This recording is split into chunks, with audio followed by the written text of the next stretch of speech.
Okay, now we'll start our first panel, which is on gender.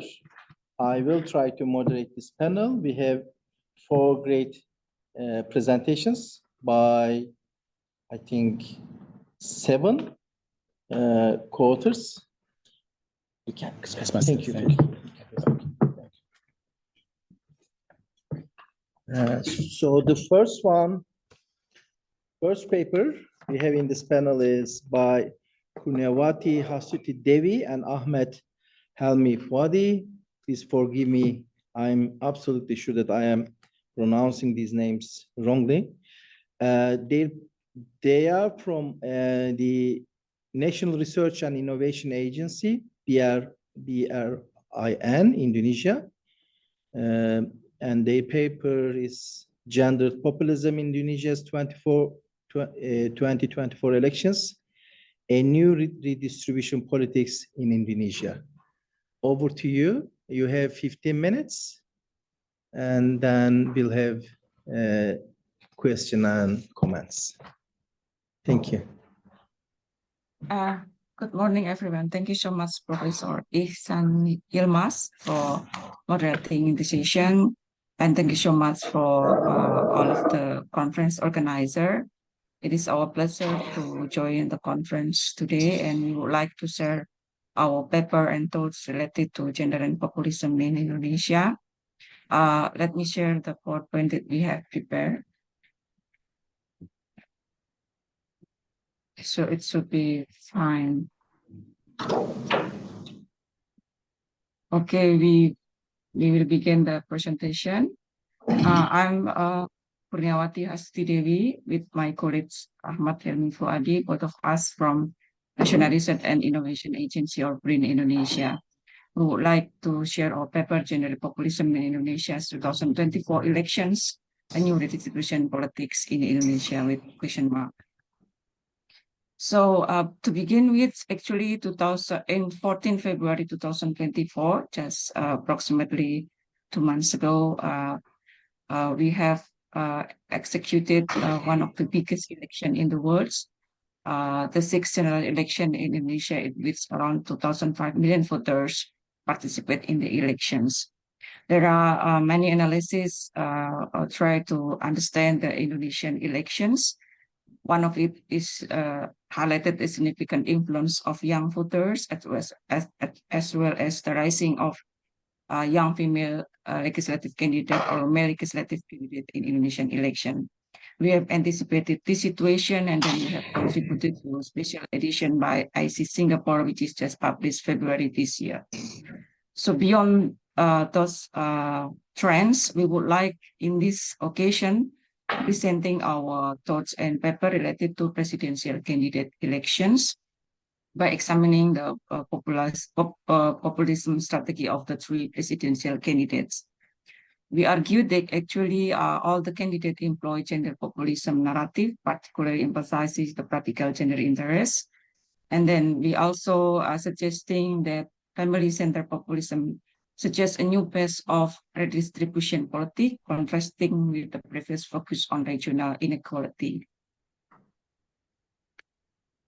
And then this is just an overview of the gender and populism trends. According to our reading, populism research often focuses on Western European and Latin American example. And then in these populism studies, basically gender is often overlooked in the populism studies. And while there are also emerging studies on populism in Asia, they also highlight the intersection of gender and populism. And I especially highlighted the note by Mokadam on 2018, in which the non-Western populism regime and its attendant on gender dynamics so far has gained little attention. So this paper would like to fill this gap. So this is just another overview of some scholarly works on gender and populism.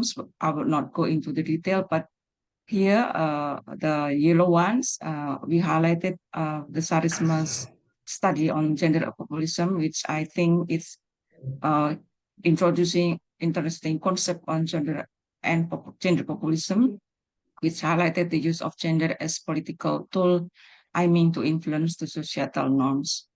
So this paper would like to use this Sarsma concept of gender populism to analyze the current situation in Indonesian election. So this is just I'll give an overview of what is gender populism, which is this concept would like to see whether gender is defined or not, how gender is understood, what are the role and the restriction reserved for the genders, and what is the gender order, etc. So basically, this concept is useful for us to unpacking what is the current situation in Indonesian populism, what we call contemporary picture. So based on that, then we would observe the three presidential candidates' program on women issues. So we gather the data from various resources. For example, Anies Baswedan and Muhaimin Iskandar, number one, highlighting, for example, assisting pregnant women under the first 100 days of the child life. And then they would like also provide paternity leave, which is very interesting when wife give birth. And Prabowo Subianto and Gibran Raka Buming Raka, number two, would like also to provide nutritional assistance for pregnant women. Ganjar Pranowo and Mahfud Ande, number three, would like to provide nutrition and access to health services for pregnant and breastfeeding women, and program for the first 100 days of pregnancy and childbirth. So basically, all of them intersects with the program of addressing pregnant women and children.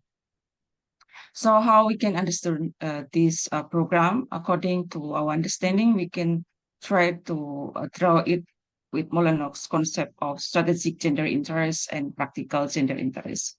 Basically, strategic gender interest would like to creating more gender equality situation. Some of the intervention, for example, changing discrimination gender structure in the society. And practical gender interest usually more focused on the obstacle related to women or men or children in the current situation. So according to Molyneux's point of view, it is can be seen that practical gender interest is those the three presidential candidates mostly addressing the practical gender interest rather than the strategic gender interest of women, children, and underprivileged in Indonesia.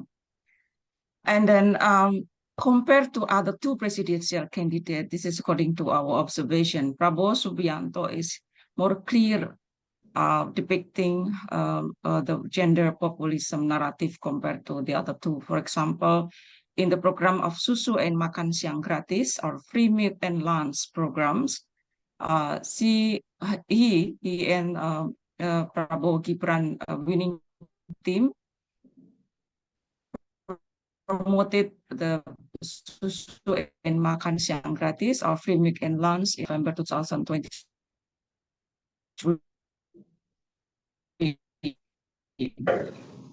We can see various reflecting the importance of Susu and Makan Siang Gratis, in which Prabowo mingle with the underprivileged children and the mothers. So according to us, this program actually functioning as a mean to ease the burden of mother, especially lower class or amma, reducing the responsibility to prepare the daily lunch. So basically, the narrative is with the program of free meal and lunch, then they will ease the burden of ordinary amma to prefer the free lunch every day for the family. And then he also depicting himself pre-represented among the underprivileged children, for example, on the above picture. And then this program also promoted by young wing of the Prabowo Gibran section or TKN Fanta. So TKN Fanta is the naming of young wing of the Prabowo Gibran campaign team in this IG account on 25 January 2024. We can see here the free meat and lunch was distributed to the ordinary people, even also teenagers. So the free meat and lunch program intervenes the private sphere of Indonesian families. This creates a close and proximity imagination between Prabowo as the presidential candidate and the majority voters across Indonesia, in which the leader is actually reachable and always so-called always in their by side. So this is our summary observation of Amma behind the supporter of Prabowo Gibran Free Milk and Lunch program. We can see here the location is varies from Jakarta, West Java, East Java, Cirebon, and some of them, of course, outside Indonesia. But this is just some data that we gather from the various resources. And actually, according to our understanding, Prabowo Free Milk and Lunch program is actually continuation of his 2019 populist campaign, which also addressing the needs of lower caste family and ama-ama. So at the time, I was conducting research on gender and populism in 2019 election and discovering the Gerakan Emas, or an acronym of Gerakan Emak-Emak and Anak-Anak Minum Susu, which is quite similar with the current situation. So this is just contrasting the finding with the previous research in Finnish Party by Sarisma.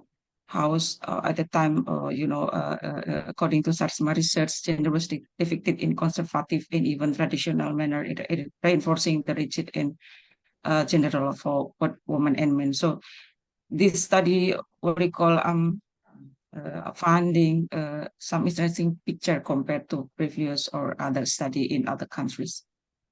So just a reminder, this is in 2019 election. We can see there's the heating debate between the Prabowo and Sandi with the term of the power of emak-emak versus Bapak Jokowi with the term of Ibu Bangsa. So this is the power of emak-emak behind the Prabowo Sandi in 2019 election. It is Jokowi and he's met with the term, the so-called Ibu Bangsa, which is more elitist terms. And this is already published, our research relating to 2019 election. And then while doing this research, we came across this concept of political masculinity or populist masculinity. Actually, this happened naturally because when we observing the data, and then I critically thinking about why Prabowo appearance is so different with the previous elections. In the last 2019 election, he is strongly depicted himself as a strong man, very masculine. But in 2024 election, there is different kind of masculinity that he presented. That's why it's difficult to deny this kind of situation embedded with the Free Milk and Lunch program. So we also see this concept of populist masculinity and then political masculinity. And then why this is important? For example, Prabowo gender populism narrative actually, in our opinion, is promoted in combining with his portrayal of soft populist masculinity, contrasting to his previous persona in 2019 election. For example, in his IG account, he is very often interacting with his cat Bobby. He's also displaying cooking with the influencer and then the political party leaders of his backbone. So this is the Bobby, if anyone would like to know. So he has many followers. Bobby is Prabowo's cat. So many cat lovers then get interact with the Bobby and get an impression that Prabowo is very different than the previous Prabowo, something like that. So according to our understanding, Prabowo get attention by showing his daily interaction with the cat, with showing the caring, empathic, and loving nuance, and then by also engaging with cooking activity in various occasions, she demonstrated a departure from traditional gender roles as he embraced domestic tasks previously associated with women. And Prabowo also challenged this type of two military figure who sound domestic duty in comparison to, for example, Suharto, the leader of the new order, which is come from a strong military background with the term of Bapak Pembangunan. So this shift reflects a softer form of political masculinity, which aligning with his gender populist narrative of providing free milk and lunch. Another interesting point of view is Prabowo is the only presidential candidate without a wife. So this is also disrupt wider attention, national or international attention. And then why Indonesia will have the president without a wife. There is no first lady in Indonesia, for example, something like that. So Prabowo present a different picture of populist masculinism, where he is a male leader, but also engaged in, activities of traditional or feminine domestic works, for example, cooking, etc. And there is no wife accompanying him. So this is interesting picture in Indonesian politics. So I hand over to my friend Dr. Helmy to share about redistribution. Time is yours, Dr. Helmy. Okay, you have I will 5 have minutes you. to go. Please, Okay. please Thank finish in 5 you minutes. very much. Okay. Thank you very much. Well, why we try to connect this gender populism with the redistribution politics? Because populism frequently intersect with racial politics as it addresses socio-economic inequality through policies and rhetoric designed to resonate with the broader populism. And here we try to start the analysis from after the reformation periods after 1998. As the reformation period is times that we criticize the centralized governance under Suharto's New Order regimes. And because of the centralizations, the issue at the time is how redistribution issues regarding with the regional inequality. So this is then we have policies on decentralizations by law in 1999. And also there's issues about the limited social safety nets. But the issue of regional inequality is very much having the center of the program at the times. There is also strengthening social security, also starting with particularly we have a national social security system in their health systems, and also 20% of development budget for education. And there's also starting with the program Keluarga Harapan. Another thing is next, during Joko Widodo periods in 2014 to 2024, again, the redistribution issues is still about the regional inequalities. And there's also social security systems. And what Jokowi did is try to prioritize the infrastructure development. So we have a very with the infrastructure developments. There's also village funds or dana desa, and also BPJS implemented. And next,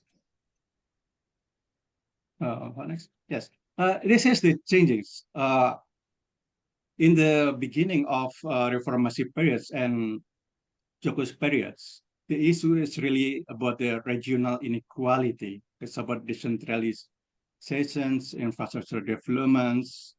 That's what's the issue of the redistribution politics. But now, in the 2024 presidential campaigns, the issue is more on the family-centered populisms. How to bring the redistributions really to the center of the family. How to give milk and lands for free, as already have been described by Kurniawati, Ibu Kurniawati. And okay, let's go to the conclusions. It's our conclusion that the 2024 in election witness a strategic utilization of populism with intertwined with the gender narrative, and all candidates actually employ gender populism targeting practical gender interests, such as support for pregnant and breastfeeding mothers and workplace leave for husband, also as mentioned by Anis, and Prabowo gender populism narrative of free milk and land, support by various of Ahmad's continuation of his populist program in 2019. And the gender populist narrative, which focus on family-centered issues, signify a potential new phase of redistribution politics, transitioning from a prior emphasis on regional inequality. This shift reflects broader trend in addressing societal needs at the family level, indicating a recalibration of political priorities. And this analysis contribute to populism studies, offering insight into dynamics of gender and political economy in contemporary Indonesian society. So thank you very much for the time. Thank you. Any questions for the presenters? You'll have an opportunity to ask the question at the end of the panel to all four papers, but if you have any questions right now, please. Any online? Yes, Ashika. Thank you so much. Thank you. Can you hear me? Yes, yes. Yeah. Thank you so much for the presentation. That was really interesting, and I learned a lot, quite honestly. I do have a question though. I might be wrong, but I've always thought that there are certain assumptions or connotations in terms of social class, and even to some extent a derogatory notion embedded in the use of emak-emak as a term in popular culture and in the broader society, very much like the use of Karen in the United States. So I was wondering, I'm curious to hear what your thoughts are on the use of the term emak-emak in terms of its gendered, class, and political implications in its use in Indonesian politics, especially in the last round of election. Thank you so much. Thank you. Any more questions? Okay, I have one, and in the meantime, if anyone else wants to come up with a question. So you talked about how gendered populism these candidates have had during the elections. I must confess that I haven't read the full paper yet.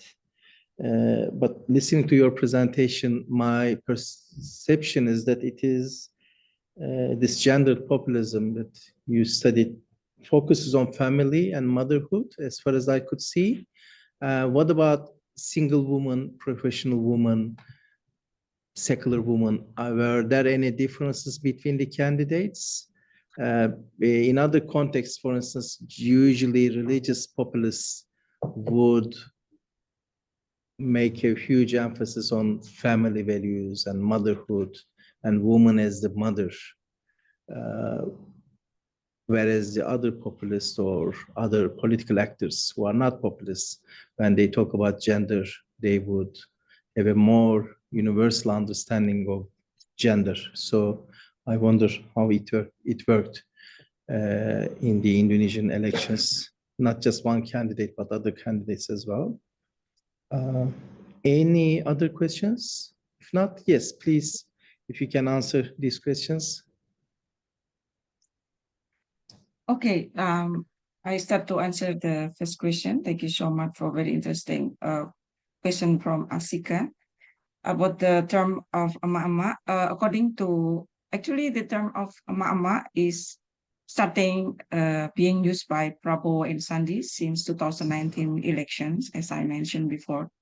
And according to my research in 2019 elections, there is definitely a social classes nuance between the emak-emak, which is, according to my research, the term is actually depicting the ordinary mothers or lower class mother compared to the term of ibu bangsa.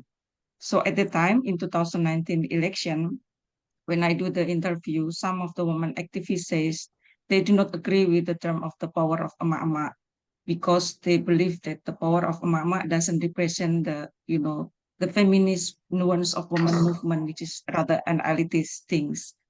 And but some of the women movement agree with this term because they believe this is a grassroots movement. That's why in 2019 election, this term resulted in the conflicting situation among the national women movements. And when I further to the interview with Kowani, one of the group, an umbrella of women groups in Indonesia behind the Jokowi in 2019 elections, they also say that they do not agree with the term of the power of emak-emak because they see this term is depicting the lower class mother, ordinary and lower class mother, which is, according to their understanding, this term doesn't reflecting the political side of Indonesian women, in which they already introduced the term Ibu Bangsa, which is what you call, then after that, Jokowi, what you call, promoting the term Ibu Bangsa rather than the emak-emak. And then while we see the continuation of the terms of emak-emak in 2024 election, definitely this is part of the Prabowo sidelining strategy to be part of this populism strategy, because populism is really defining who you are. I'm the ordinary people, part of this ordinary emak-emak, which is Prabowo at the moment in 2024, 2019 and 24 election, versus the other figure of Ibu, which is more an elitist nuance and picture. Yes, there is what we call social classes being play a lot in this term of emak-emak. But compared to 2019 election, there is no such cleavage highly among the women's movement at the moment. And the second question about the how is the family or motherhood identity in the gender and populism strategy of these three presidential candidates. According to our understanding, all of them focusing on the family center, especially to providing free milk and lunch. And then they also, by supporting the free milk and lunch, they actually also we call highlighting the interesting role of mother in the family, who are taking care of the family as the backbone of the family. But according to my understanding, only one presidential candidate, if not mistaken, number 3, who has special attention on female-headed household. If I'm not mistaken, but let me check again. But what our point is, in my previous presentation, we also see, the blurring dimension between private and public, because through this gendered populism narrative, the state or the presidential candidate entering the private sphere of the family, which is usually done by the motherhood identity, who providing the free milk and lunch. But now, when the state coming and providing the free milk and lunch, meaning it's loosening the burden of the mother, right? So in this kind of things, I see interesting picture how the private and the public is becoming blurred, and perhaps I don't know whether we can expect him some more program supporting for mother to become more political active in society, because they already being lose the burden to providing the free milk and lunch. That's from me. But basically, from the other 2 presidential candidates, I don't think they brave enough to only depicting motherhood identity only as a mother and providing domestic activity, because that will be not supported a lot by Indonesian citizen at the moment, which is mostly already expecting more gender equality thinking. I don't know, perhaps my colleagues, Dr. Helmy would like to add something? I think it's enough. Thank There's you. another question. And I can see Susan raised her hand. Susan, we'll get your question or comment, but then we'll get the response after the other presentations. Yeah, that's fine. Thank you both. I was just thinking about some of the comparisons, or you drew on some of the literature from Finland and the Finns party. And I was just thinking about the context of Finland at the time, and you're drawing on like 2019 as well. And in Finland from 2019 to 2023, there was a female prime minister in power. So I wondered if, you know, there's, the Finns party's response, the response of populist masculinity, what you call populist masculinity, whether that was also a response to like this female figure in power, and whether there's some kind of comparison that you can draw in the context of Indonesia, whether between 2019 and 2024, whether there's sort of a difference in the nature of this populist masculinity, whether that has something to do with maybe like a changing role of women in politics or in society, and whether you can draw that a little bit broader. So just more of a comment and maybe a question there as well for later. Thank you both. Thank you, Susan. And Doctors Dewi and Fuady, please keep thinking about the comment and question, and then after the other presentations, you'll have a chance to respond. But also, these comments and questions will help you when you are revising your papers. And you don't need to answer everything right here, but when you are revising your papers, these aspects may help you. You may consider incorporating some of these aspects. Okay, we are moving on to our second presenter, Retno Agustin. She's from Circle Indonesia. Between clientelism and presidential hegemony, the battle of female legislative candidates. Over to you, Retno. Thank you. Okay.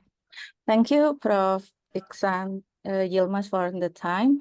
So I would like to present my study on between clientelism and presidential hegemony, the battle of female legislative candidates. So the study takes the local context in Yogyakarta Special Province, when me have taken part on a study regarding the behavior of female legislative candidates since 2008. So in comparison to the presidential election, the general election for members of the regional representative council and the people representative councils receive less attention from the people. So the intention of this research,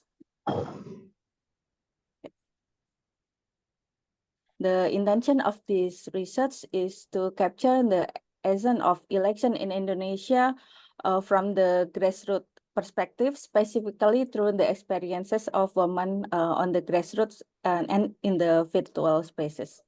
Employing a semi-scientific approach, the method involves participatory observation and in-depth interviews with women who are legislative candidates and voters spanning different generations, and also with the election commission member.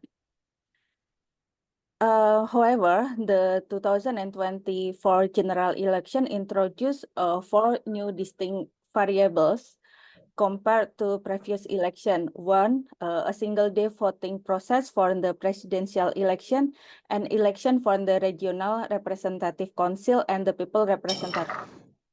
Second, voter composition largely dominated by young voters. Third, widespread utilization of social media as a strategy. And four, societal polarization stemming from indication of presidential election fraud associated with the president and his relative. And given the context of these 4 variables, this presentation aims to highlight on the often overlooked electoral campaigns of women legislative candidates, which signify a fierce electoral battle at the grassroots level, influenced by the presidential election.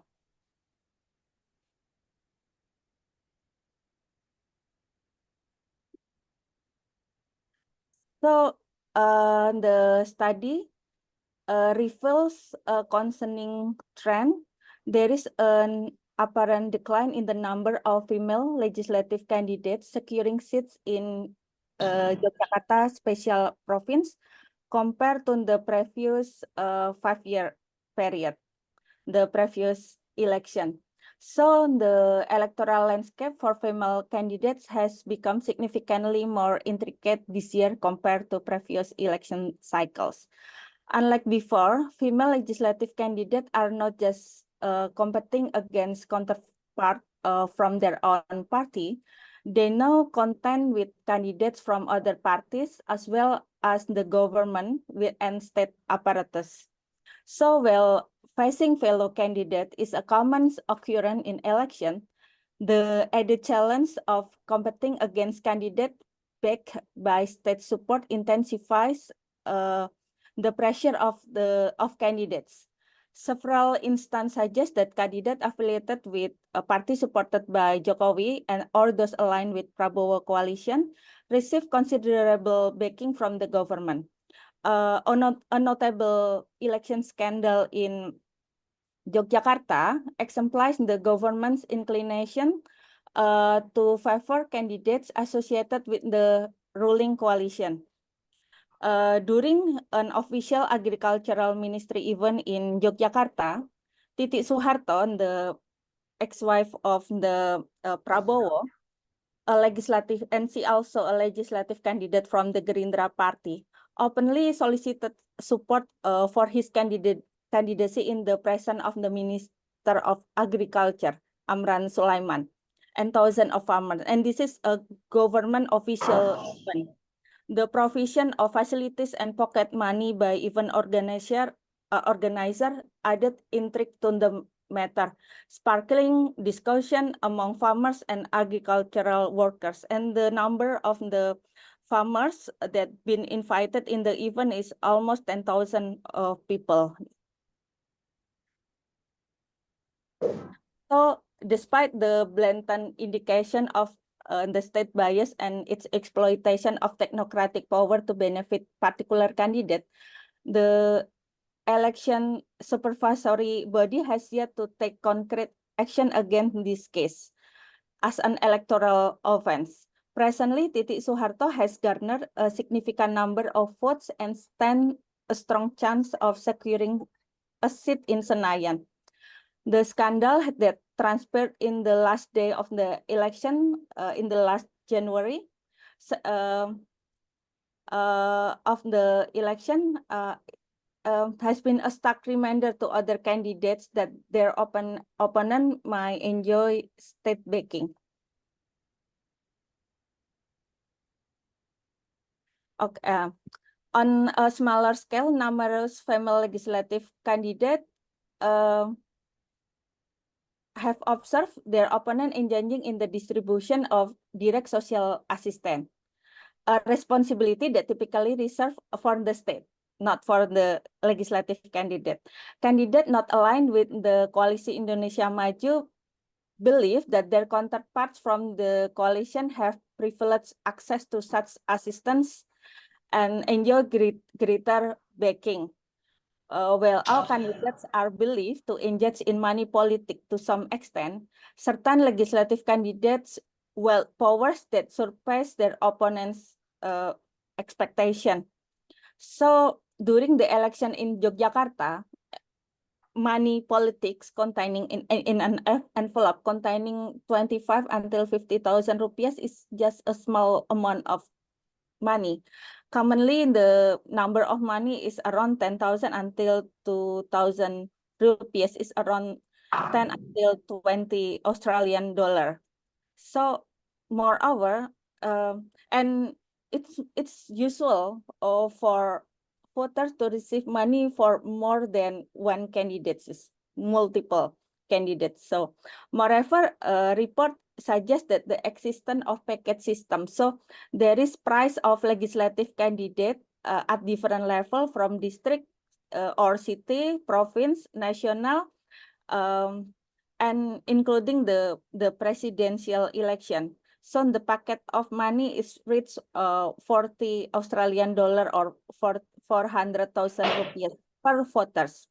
So although the Election Commission and the Election Supervisory Agency are aware of this practice, obtaining direct evidence has proven challenging. So on the situation, just prove the Burhanuddin Muhtadi's thesis on electoral clientelism that escalated to this most expensive form since Indonesian direct election in 2004. So beyond the political costs associated with money, one of the most substantial expenses is in politics is the cost of printing billboards and banners. Large billboards are along prominent roads serve as a testament to the financial proofs of political campaign. In Yogyakarta, two female candidates show promise in advancing to Senayan. One is Titik Soeharto and the other is Esti Wijayati, Titik from Gerindra Party and Esti from PDIP Party. So Esti secured the highest number of votes with 257 and 1,923 voters. So despite the size of ST billboard is not as large as Titik, but the billboard of ST is adorn many main road in Jogja. So for female legislative candidate, billboard remain an effective tool for self-introduction. Some newcomer candidates invest heavily in billboard in remote village. However, while billboards are not determinant of victory for legislative candidates, neglecting them can pose challenge in achieving success. Election organizer in Yogyakarta province and in Kulon Progo district have noted that many newcomer and female candidates who invested in billboards and banners failed to secure a legislative seat despite receiving numerous or significant voters.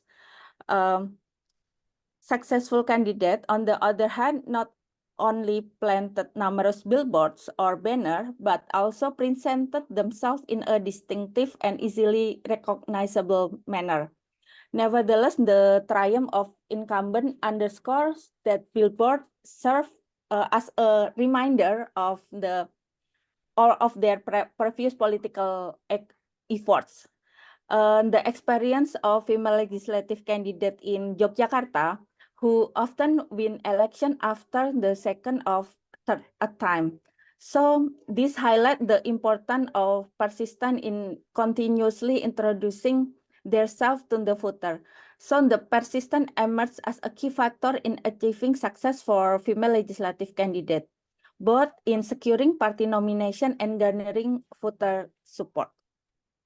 So the dynamic of hegemony and identity contestation among legislative candidates, whether aligned or not with a coalition supported by Jokowi, is intricately intertwined with the battle over symbols within digital realm. In the rural landscape of Yogyakarta, this digital struggle transcends platforms like TikTok or Facebook and manifest primarily through billboards. So those billboards are deemed effective for reaching the mass in the village level, particularly targeted adult and elderly voters who might not actively seek candidate information but represent a significant portion of the voting population in Yogyakarta. So an intriguing strategy adopted by female candidate involved presenting billboard as part of their package for the presidential election contest. Candidates affiliated with the Koalisi Indonesia Maju typically display billboard featuring Prabowo, Jokowi, or the Prabowo and Gibran together, reaffirming their political allegiance. So conversely, billboard for candidate aligned with presidential candidate number 1 and number 3 often highlight themselves alongside presidential election associated with their respective coalition. So there is a notable confidence among candidates aligned with the Coalition Indonesia Maju that support for their chosen presidential candidate, that they will enhance their electability. So the vote count result indicate a surge in vote for candidate affiliated with the presidential candidate number 2, whereas result for candidate aligned with pair number 1 remain relatively stable between legislative and presidential election. The situation differs slightly for female candidate aligned with the presidential candidate number 3, as they sometimes face rejection from constituents due to the divergent presidential preference. Election content. Can you please finish in 2 minutes? Okay, yeah, 2 almost finished. minutes. Election counting at many polling stations reveals a disconnect between voters supporting female candidate from the party. Election counting at many polling stations reveals a disconnect between voters supporting female legislative candidate from the party endorsing candidate number 3 and the presidential election result. So beyond the realm of billboard politics, the triumph of several incumbent legislative candidates underscore the success of relational clientelism as a campaign strategy in maintaining a rapport with their voters. In Jogja, for instance, ST has garnered significant popularity through her advocacy for populist issues such as Indonesian smart card for education, Indonesian health card for health insurance, and also in social entrepreneurship program. And education, healthcare, social entrepreneurship, and village infrastructure emerged as populist issue, consistently championed by female legislative members throughout their tenure. Their strong tie to bureaucracy and adeptness in advocating for case and policies, coupled with capacity for policy technocracy, bolster their ability to secure the loyalty of their voters. So based on provisional data from the Yogyakarta Regional Election Commission, the majority of female legislative candidates who secure seats in the Legislative Assembly this term are still incumbent. The incumbent successful over 5-year period have demonstrated a remarkable ability to blend feminine and masculine traits in their leadership. However, comprehensive mastery of both feminine and masculine leadership quality is not commonly observed among newcomers. Yet candidates like Titi Soeharto and several other female legislative contenders demonstrate that an electoral strategy emphasizing electoral clientelism is pivotal for victory. And the last presentation, so in addition to traditional campaigning method, social media plays a crucial role in electoral campaign. But in Yogyakarta, the case slightly different.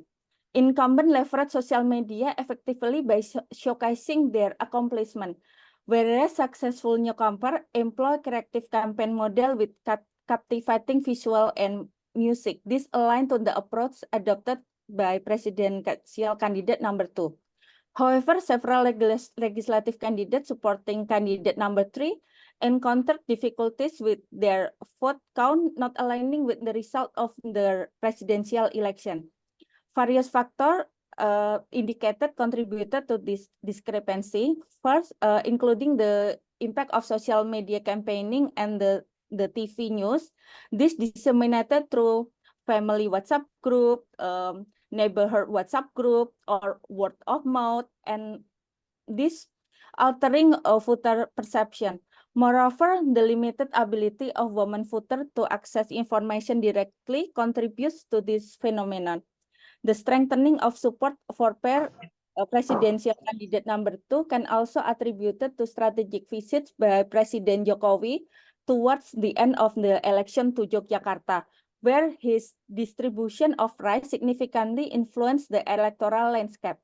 While Jokowi present successfully swayed presidential votes, it did not significantly affect support for party or legislative candidate. particularly due to the strong relational clientelism established by incumbent. Thank you. That's end of my presentation. Thank you. Thank you for this great presentation. We'll move on to the next paper and we'll have the questions for all these three presentations afterwards because we don't have much time. We started a little bit late. The third paper is by Enda Hastuti, who is a lecturer at the Department of Communication, Universitas Indonesia, and Inaya Rahmani, who is the director of the Asia Research Center, Universitas Indonesia. And their title is Social Media, Populist Ideologies, and the Role of Indonesian Women. By the way, we have most of the papers, I think 27 of them, in the shared OneDrive folder, and most of the PowerPoint presentations there. So all our presenters and their co-authors have access to these. And we have the email addresses of the presenters in the booklet, conference booklet. So even after the conference, you can have a look at these papers and reach out to the writers and send your questions and comments. That would be great. Thank you. Over to you, Inaya and Enda.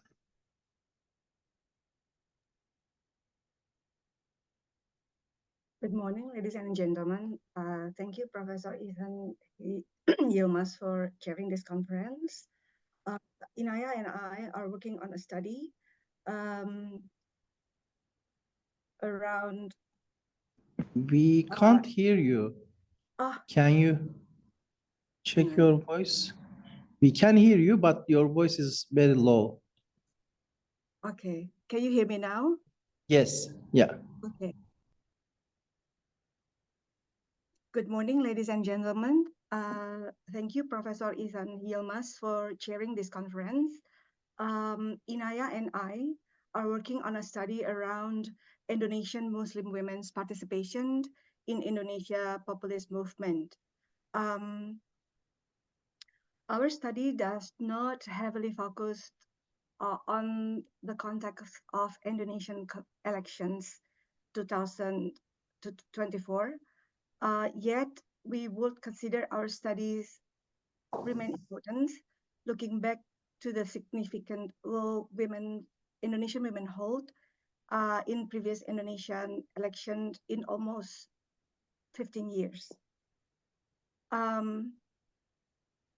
Our study pay attention to the intersection between populism and gender conflict, not only within Indonesian context, but also around the world.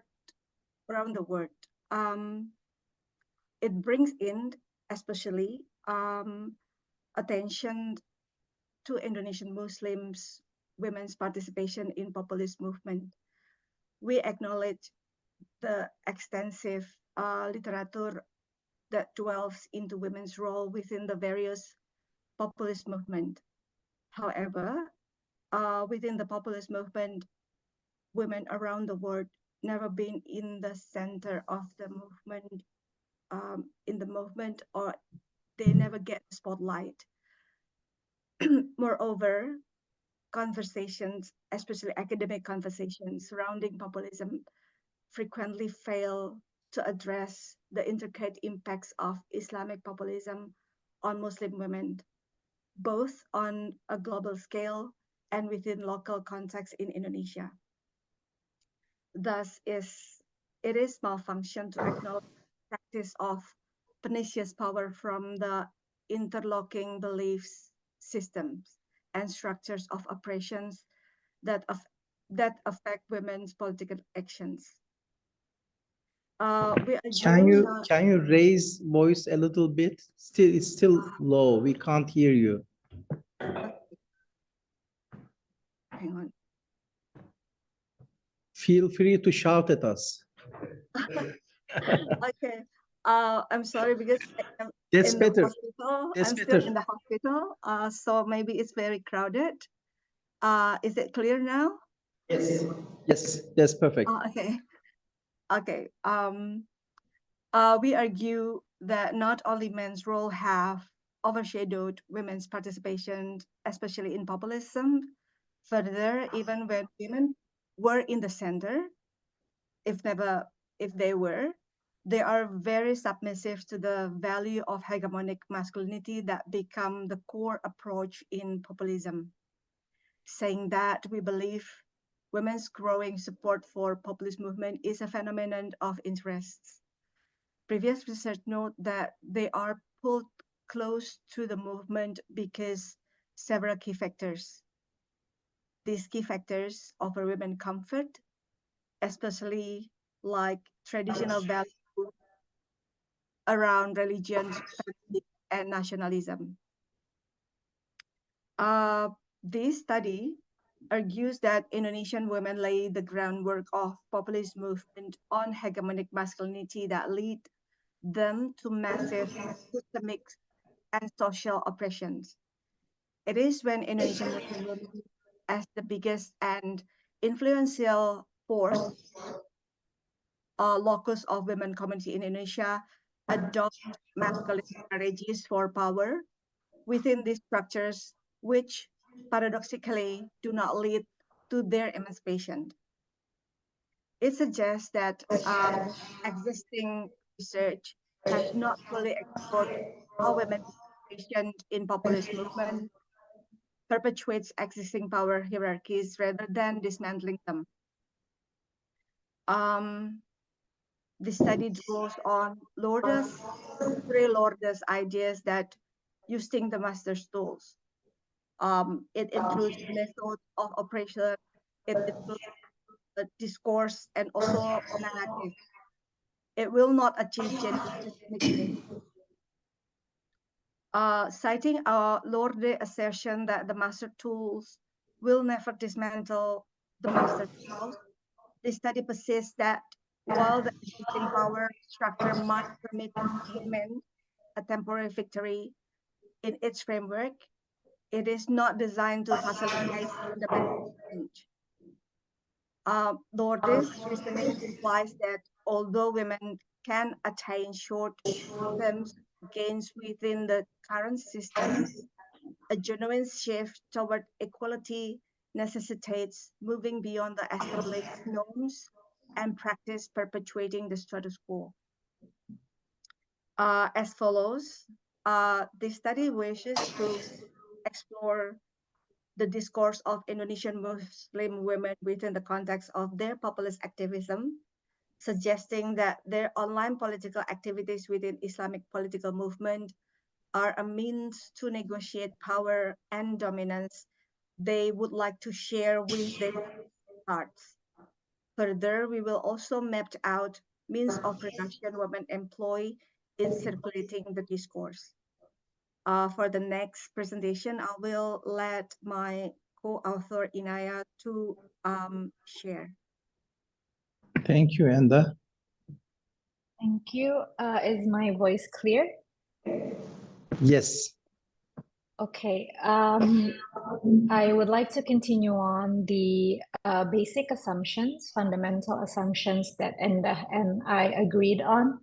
And we understand the digital sphere based on the engagement of women in populist activism. This is not only a phenomenon in Indonesia, as the first and second speakers explained very well. It is also a phenomenon that has risen in the Western parts of the world, as well as developing countries in the Middle East and some parts in Asia, in which women support hegemonic masculinities in populist movements, especially within religious populism, or when religious narratives are used by, such as in the case of the second speaker, support the narratives of the elite during electoral competition. Women's affiliation with right-wing populism is problematic because the participation of women as custodians of family, as in the case of what Enda's research has focused on, which is the Love for Family Indonesian Family Alliance, or AILA, and my own research in the use of social media for electoral campaigning shows that there is systemic oppression and masculine logic within populist movements. And we agree that this is rooted in hegemonic masculinity, where women and their digital engagement creates narratives on social media that reproduces conservative family values and the role of women to give a center stage for male clerics and politicians.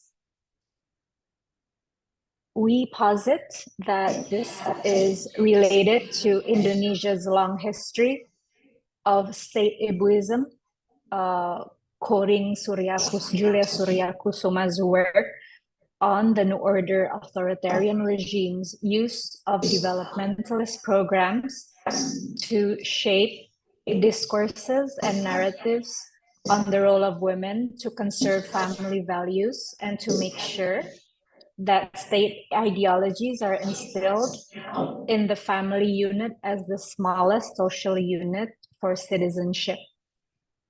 And even after the New Order's fall and the rise of democratization, the internalization of these conservative family values, which was originally, according to Zaskia Wirenga, instilled through the National Population Control or BKKBN campaigns, social campaigns of 2 children in each family, or family planning, or the ideal family, which slowly transitioned into the Sakinah family, or the happy, pious family within the narratives of social campaigning for population control.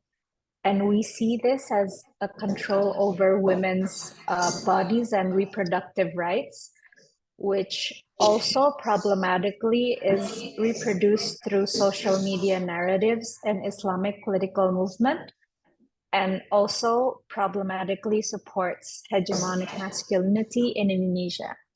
So while there is an increasing participation of women in democratic activities, or what Professor Mansuri explained in the beginning as democratic governance, in which social media has also increased participation across citizens of different genders and different classes and social groups.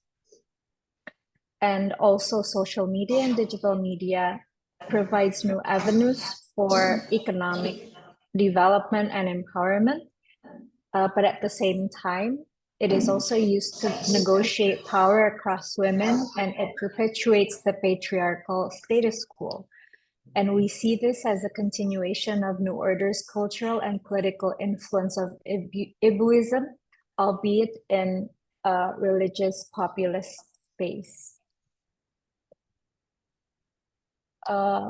Next is our analysis, quoting Lorde, that the master's tools is, sorry, I'm a bit, I hear feedback, noise, and it's very difficult for me to concentrate. I think it's feedback from the room. So I hope what I'm saying still makes sense. The master's house will not dismantle the master's. Is anyone's mic on? Can you check? In front of you, it should be. That should be. Thank you.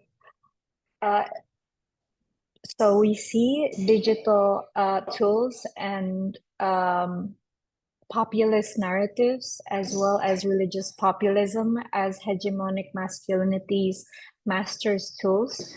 And while women's participation and other groups' participation in digital spaces increased, but because the very tools are the master's tools, whoever participates in this space will reproduce the dominant discourse, and it neglects women's diverse and contextualized nature and experiences.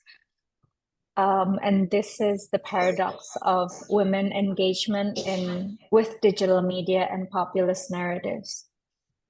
And we will continue on this paper with studies on discourses and narrations to look at their network, especially through the experience of the AILA network, the Indonesia's Alliance for Love for Family, looking at their modes of marketing or propagating religious narratives, and the double-sided coin of women as agents, but also as agents to reproduce hegemonic masculine narratives that works within religious populism.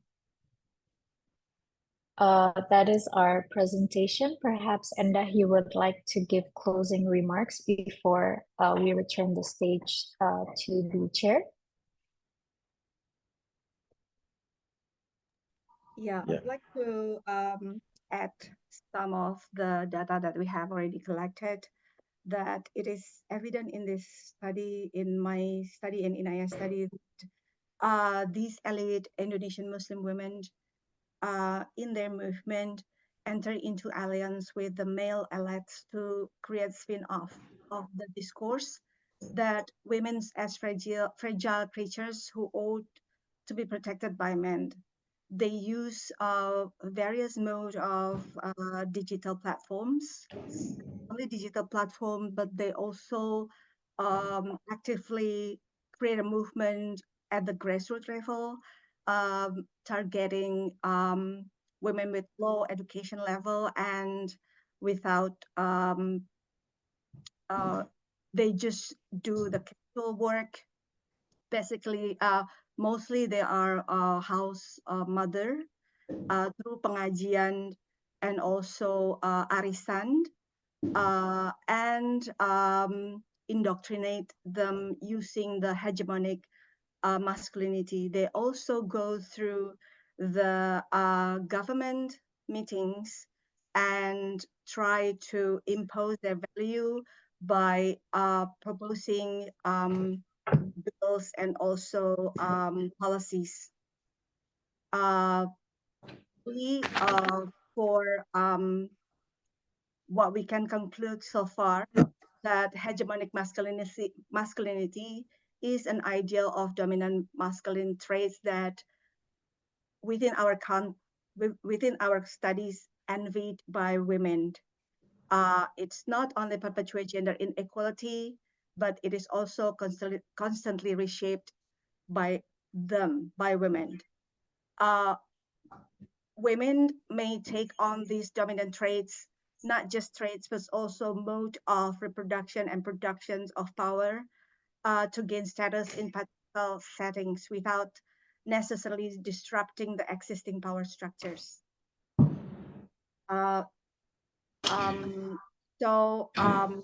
Hegemonic masculinity will involve dominance shaped by gender relations. Within our case, within elite women and elite male. It also involves knowledge and discourse that come into play within the power dynamics, often through subtle control rather than force, because these women approach other women that are inferior to them with a such subtle and gentle and also taken for granted context. We argue that control does not come from the solid power or coercive power or subordination, but instead it comes from the forms of appropriation of and tools under the value of hegemonic masculinity. I think that's all. Thank you. Thank you so much for a fascinating paper. We will move on to the final paper of this panel. I'm conscious of the time, so what we can do here in the room, that after Chloe finishes her presentation during a Q&A session, our guests in the room can start having their lunch, and then we can have a question and answers so that, yeah, we save some time for the keynote speech after the lunch. Over to you, Chloe. This paper is being written by our three PhD students, candidates at Deakin University, Kainat is working on populism, gender and populism in Indonesia, Pakistan, and Turkey. And Hasnan has been working on informal law and its use by religious populists in Indonesia. And Chloe is working on populism, religious populism in India and Indonesia. And this paper is led by Kainat Shakil. She can't be here today, so Chloe is presenting the paper on behalf of the team. Over to you.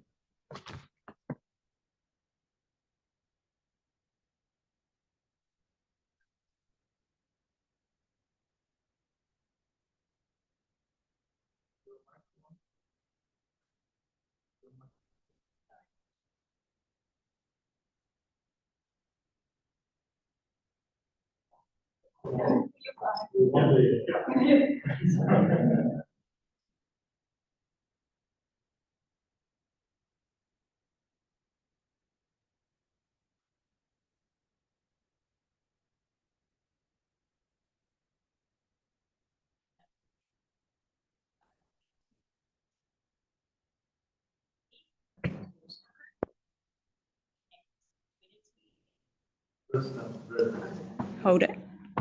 Okay. Better? You need me? Okay. So yes, continuing the topic of hegemonic masculinity, this research looks at fluidity in hegemonic masculinity, a digital analysis of the 2024 Indonesian elections.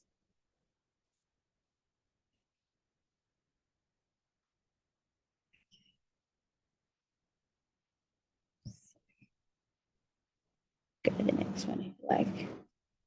Next one, yeah. So just an overview and background. I'll just be brief, but from a global context, traditional masculinity in global politics is often tied to characteristics such as strength, assertiveness, and decisiveness.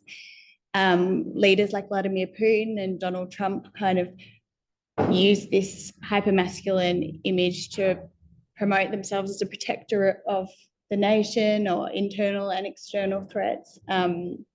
We are seeing an emergence of more nuanced gender portrayals by leaders like Justin Trudeau and Jacinda Ardern, which challenges traditional roles.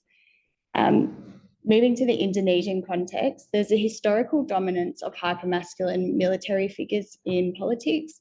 First half of their history had two typical strongmen leading the country. 2024 elections, though, marked a departure. And in this study, we're looking at Prabowo Subianto and Gibran Raka breaking from this past of his hypermasculine image. So social media's both mirrored and influenced this reshaped public perception of political masculinity.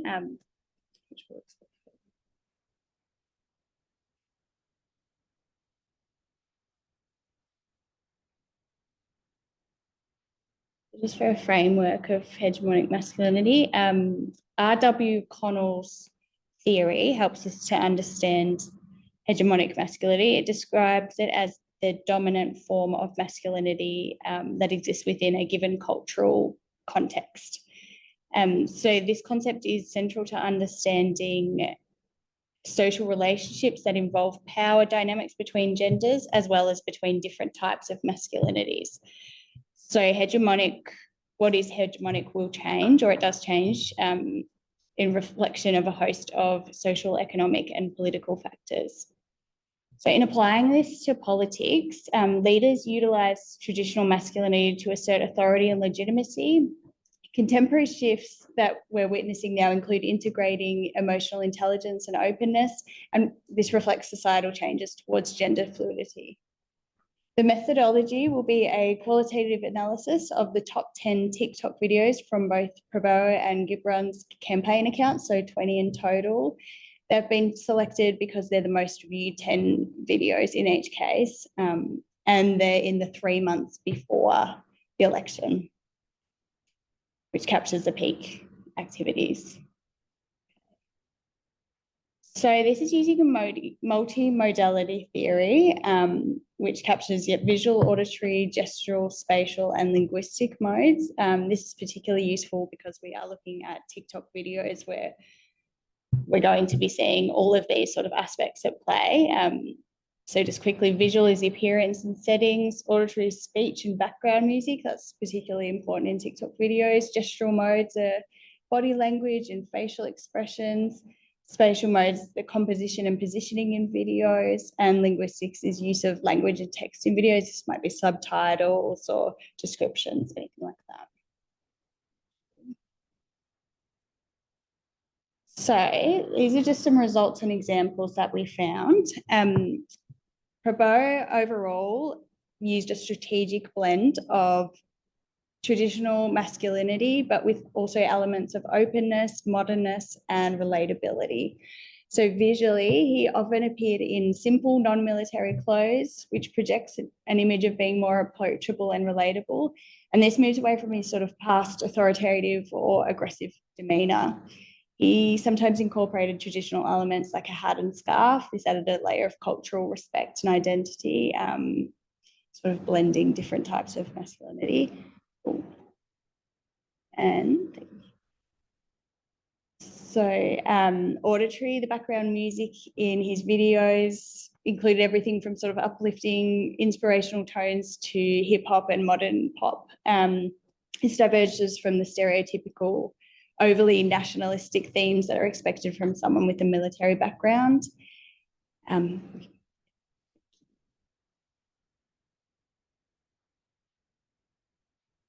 Gestural, his body language ranged from serious and authoritative to lighthearted and smiled. He engaged in dancing and just generally gave a more open, emotionally expressive manner than what we saw from him in the past. Spatially, he's often positioned in the center of videos, which symbolizes leadership, but he also has interactions within these spaces, which convey a sense of inclusivity and approachability and contrast with the more traditional, distant leadership persona. Thank you. Oh, yes, and with TikTok videos showing Prabhu engaging directly with people in slums and inspecting their living environment suggests a more grounded and empathetic leadership style.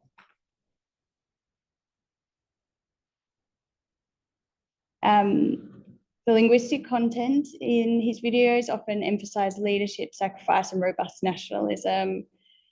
This was more connected to authoritative styles, but he also used some colloquial phrases to connect humbly with voters. For example, his speech includes phrases like, "I have nothing, but I'm ready to die for this country," which highlights traditional masculine traits of protection and sacrifice. And then Gibran. Overall, Gibran presented a much more modern version of masculinity than Prabowo, and he was quite casual. His visual presentation is notably casual and relatable. He was often in casual attire. He used local cultural elements like traditional hats and participated in activities like gaming. He wore a playful attire like a Minion-themed shirt during a public appearance. So he's really working on that approachable angle. Auditory, his campaign videos usually featured upbeat modern music genres such as hip hop, R&B, and pop. And we noted that the music, along with the sounds of the crowd, sort of combined to make a festive, energetic atmosphere that is particularly appealing to younger voters.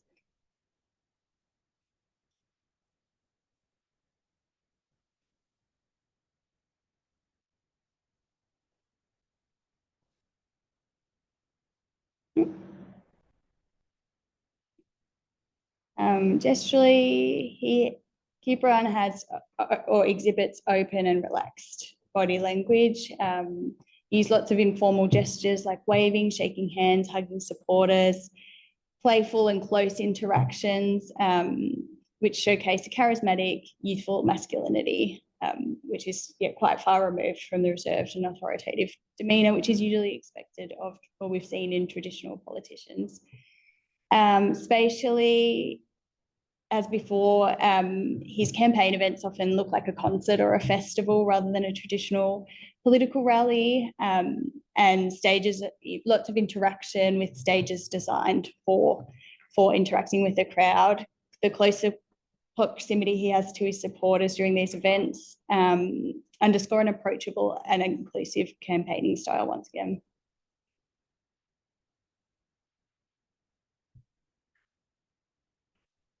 His language in the TikTok videos is, again, youthful and inclusive. He uses colloquialisms and informal speech that bridges gaps between him and his young electorate.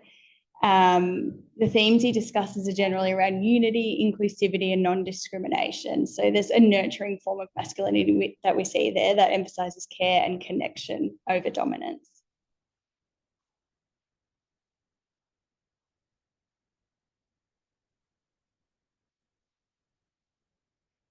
Thank you, Chloe.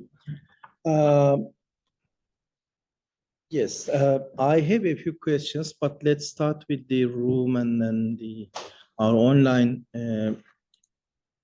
participants.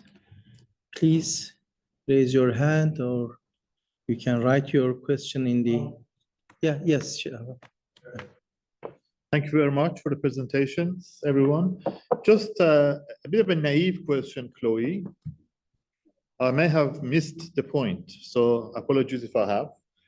But why would you insist on calling the various approaches as masculine when you also qualify it by saying nurturing, supportive, upbeat?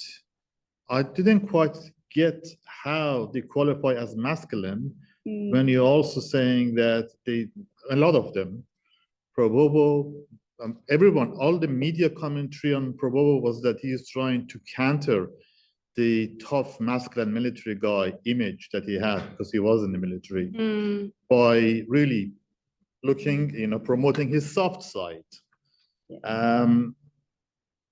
So it seemed to me as a novice of Indonesian politics that he was actually trying to move away from that masculine image and pick up a, foster a more feminine. Just your reaction to that. No, absolutely. We'll have a few more questions, Yeah. and then because we don't have much time, you'll respond to them all together. Any other questions? Our Zoom participants. We had one question from the earlier session, and I just want to raise a few. And you don't need to answer at length because we don't have much time, but when you are revising your papers, you may consider looking at these aspects. For Retno, you talked about the decline of the number of the women candidates at the elections. And I wonder if there were any criticism of this phenomenon by the presidential candidates, all of them, 6 of them, presidential candidates and vice presidential, they were all men, as we all know. Any issue raised by them and saying that, yes, we are aware there is this problem and so on, or by any parties, political parties, any journalists, any civil society organizations? Obviously, this is a problem. And I wonder if during the election campaign, if anyone raised these concerns other than some academics like you. And the second question would be, what about the young voters? Their numbers are increasing, and I wonder their preference on women candidates. When you speak with them, what do they say? Is there any generational difference between the young voters, between the younger voters and the older generation voters? For Enda and Inaya, you talked about Islamic political movement, but I couldn't quite get which movement you are talking about.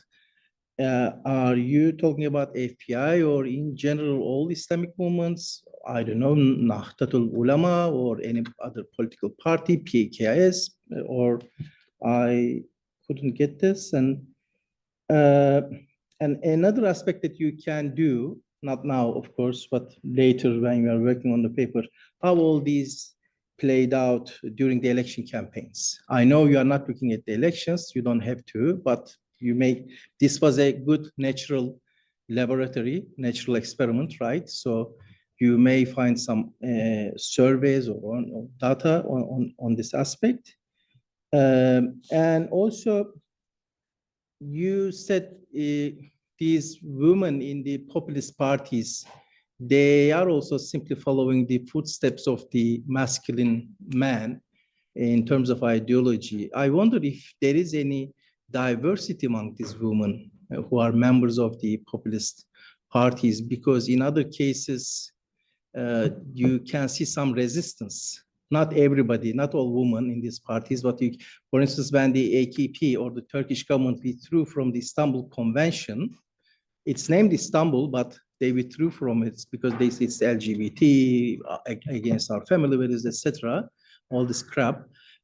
So many women within the AKP who were doing all this masculine stuff, family-oriented, woman is the, her place should be the home, she's the mother, etc. You know all this discourse.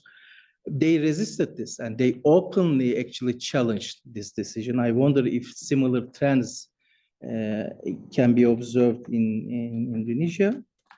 And last comment, it's not a comment actually, but in the Indian context, Evian Ledig worked on populist women or women in populist parties, comparing it with some Western cases. So this book might be helpful for your paper. Thank you. Any questions? Let me check my. No. Okay. Chloe, over to you. So I guess what the theory or the theory is that the dominant form of masculinity changes. So I think what we were sort of looking at and what Kainat's kind of led is that the traits which perhaps maybe are more traditionally feminine are now the hegemonic masculinity, or what will attract the most support, or what's the most desirable form of masculinity. But I think she may have already in her paper, but that's definitely something that we should explore and sort of explain just so it's clear cut. Yeah, thank you very much. Thanks. Okay, other presenters? Yes, Retno.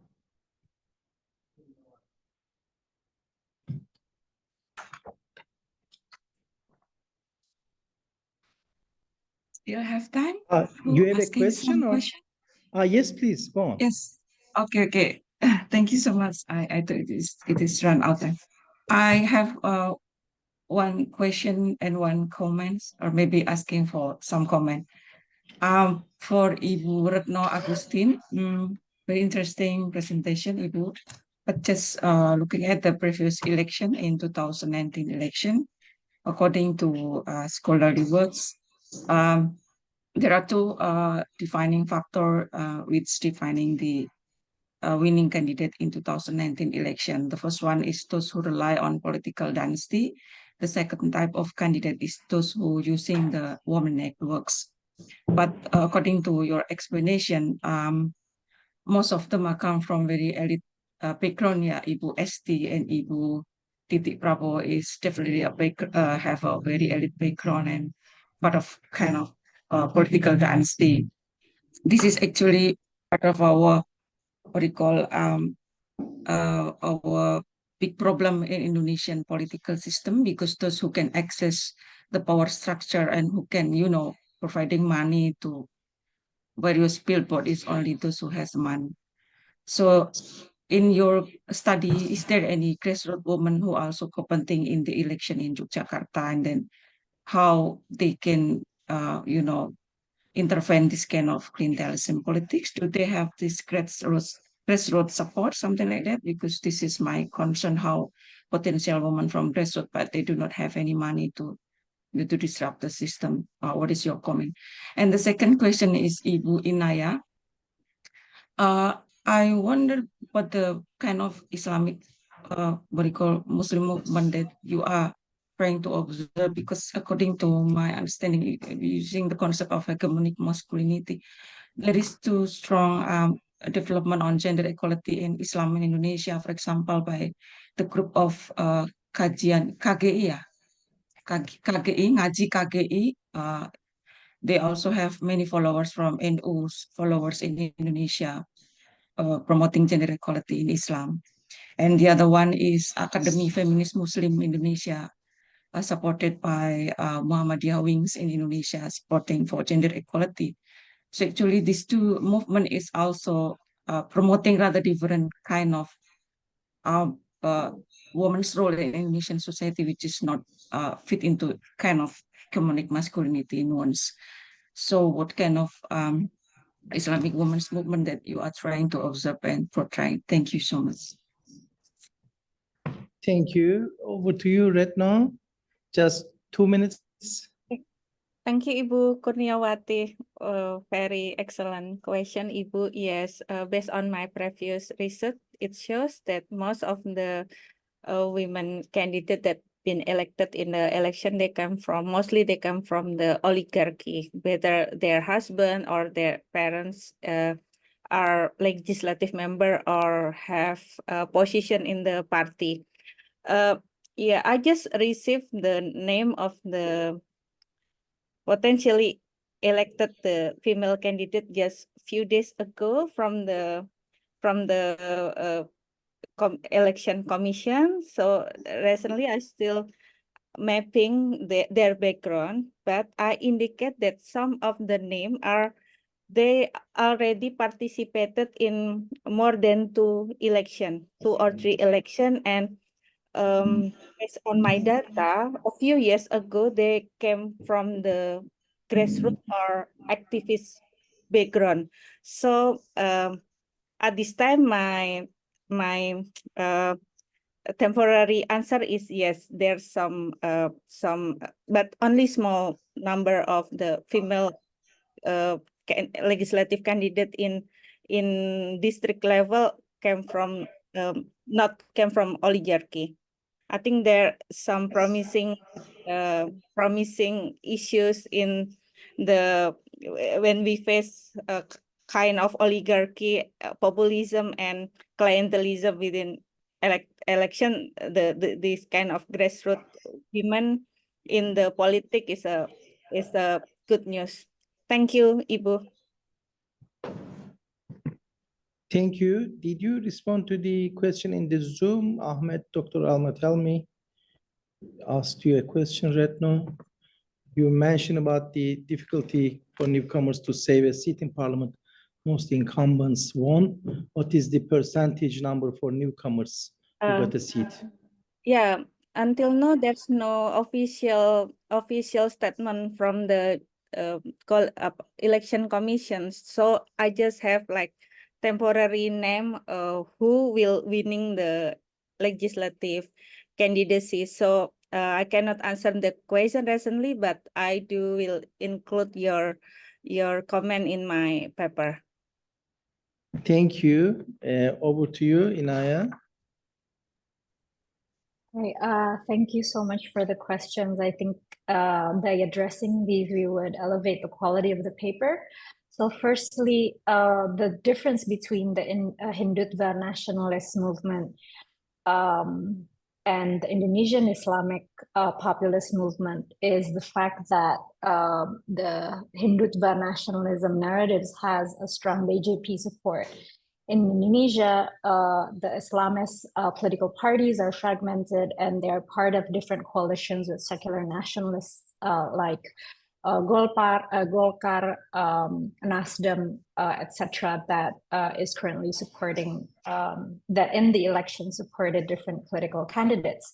So with the historical context that Islamic populist movements have never had a strong political party social basis via PKS, the the Islamic group that is advocating for within the Tarbiyah movement. The cross-class alliance that supported the largest mass demonstration, religiously driven mass demonstration, the Islamic, Action to Defend Islam in 2016 and 2017 that ousted the Christian Chinese governor in capital city Jakarta, Basuki Cahayapurnama, was not pushed by a single or a strong coalition of political parties. It was based on a viral social media video in which small factions and mushrooming communities of that advocate and propagate Islamic values that are borrowed from different religious influencers that rose to prominence via and after digitalization, which is not part of the Nahdlatul Ulama and Muhammadiyah social basis. So this is a phenomenon that I think that we argue has emerged since the 2012 Jokowi ascent in Indonesian politics, which opened up ways for different discourses. So when we speak about hegemonic masculinities and the role of women, we do not talk about the Muhammadiyah social basis or the NU social basis that is talked about in other bodies of work. We talk about the fact that there is a floating ummah that is not absorbed into established institutions that are actually propagating for conservative values in the past decade. So the women within these populist Islamic discourses do support the male patriarchs, or which has been criticized, the term patriarchy has been criticized as hegemonic masculinities in the body of work in feminist studies, which is in contrast with the gender equality programs of liberal feminist scholars in Indonesia via NU, as Bu Kurniawati mentioned, as well as Muhammadiyah, which is actually popular in the 60s and 70s, but since the 90s and 2000s, the Zillennials actually have long left this narrative. So there is a gap between generations. There is an intergenerational gap between the kind of gender equality advocacy programs and the kind of everyday politics that Zillennials are accustomed to through digital media. So while there is resistance towards the kind of conservative religious values within hegemonic masculinities that Endah and I talk about in our article, as is the case with some resistance from liberal activists and liberal scholars in Turkey and Tunisia, but these kinds of civil society movements tend to speak and preach within their own choir, and algorithms and digital media tend to create echo chambers which separate the conservative narratives and the liberal pluralist discourses within feminism or feminist movements. And feminism has a very derogatory meaning across these Ayla supporting conservative Muslim women outside of NU and Muhammadiyah. So this kind of polarization, we think, would be useful in upcoming elections if there is a faction within the coalition today. It was not useful for Prabowo and Gibran because Jokowi supporters are strong in de-radicalization, anti-radical Islam, and NU proponents. So it was not useful, but it does not mean that it would not be useful in upcoming elections and upcoming narratives, because within the Prabowo, the Prabowo camp, as Ibu Retno also mentioned, there is a rising narrative within national security in which conservative Islamic values would be useful if combined with the national family idea. So it's like a market of values, Islamic values, and it's fragmented, and it can be mobilized through strategic digital campaigning and strategic digital strategies that was very useful Thank in the you. promo time. Sorry for so much time. Thank you. That's very useful. We'll stop here and we'll have now a lunch break.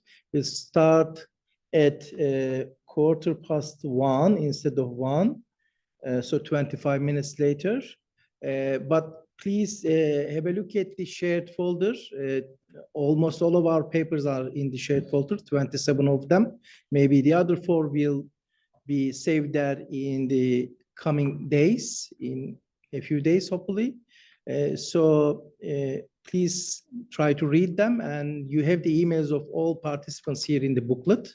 So you can send your questions directly to them or to us. This will be useful when everyone is revising their papers.